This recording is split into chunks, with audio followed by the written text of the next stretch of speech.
Mikel, if I could, it was quite a dramatic ending. What did you make of the collision between Saka and Neuer, and do you think it was a penalty? I haven't seen it. The decision is made. We cannot change that, and we have to focus in other aspects that we can control, and we could have done much better tonight. How do you assess the challenge that lies ahead of Germany next week after tonight's result and performance? Well, I think we started the game really well. We were dominant. We played in the opponent's half. We generated some momentum, scored the first goal, and then it's a critical moment of the match. Ben White is in front of Neuer to make it 2-0, and we have to put that ball in the back of the net, and then becomes a different moment. And then in Champions League, you cannot give anything to the opponent.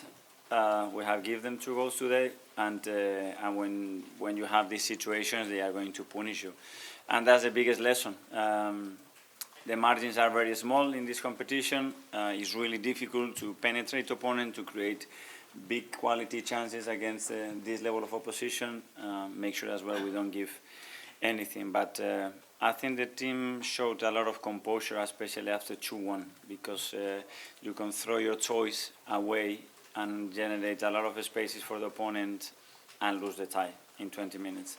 We haven't done that. I think the subs made a huge impact. I think the way they came on the pitch, their body language, the attitude, the initiative that they took to make things happen made a big difference for the team.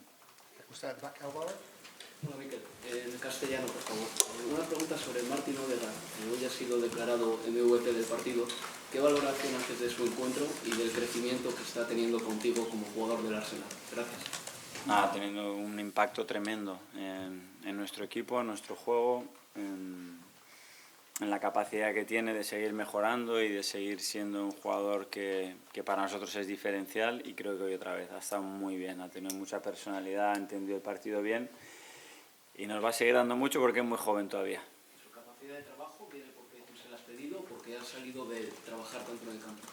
Nosotros le tenemos que intentar inspirar para que la saque, la tiene porque tiene de la manera que vive, de la manera que le gusta entrenar y lo que quiere mejorar, al final es lo que le lleva en el día a día hacerlo. Si no lo haría un día o dos, si no lo haría, pero cuando alguien es tan consistente es que eso se ha convertido en un hábito para él y es un jugador clave para nosotros.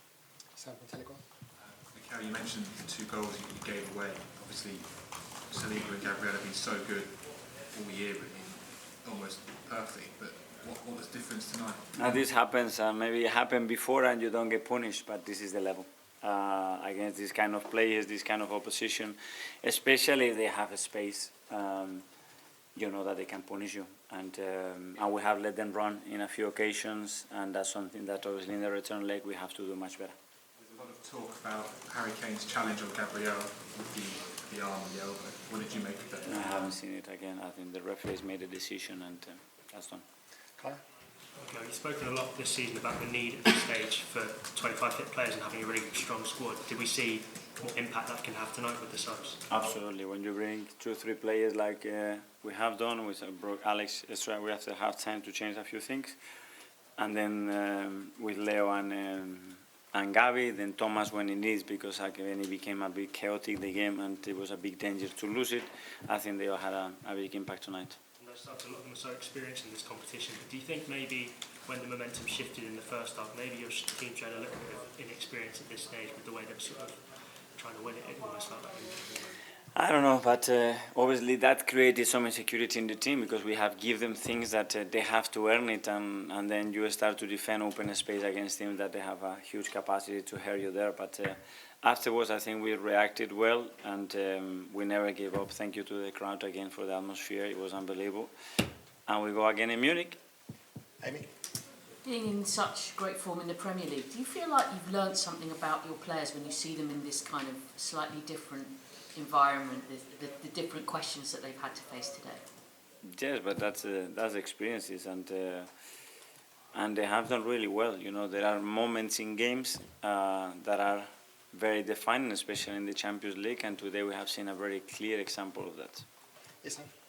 By the end, Bukayo looked obviously furious after the penalty decision. Have you seen him like that on the pitch, in that emotional state after a decision? I was already looking at the other goal because he was there. I said, we are with 10 men, the game hasn't been finished, and I was more worried about that big reaction. Could you understand, sympathise with that reaction from Yeah, for sure. If he had that belief that it was a penalty, for sure you're going to react like this. Yeah, what do you think?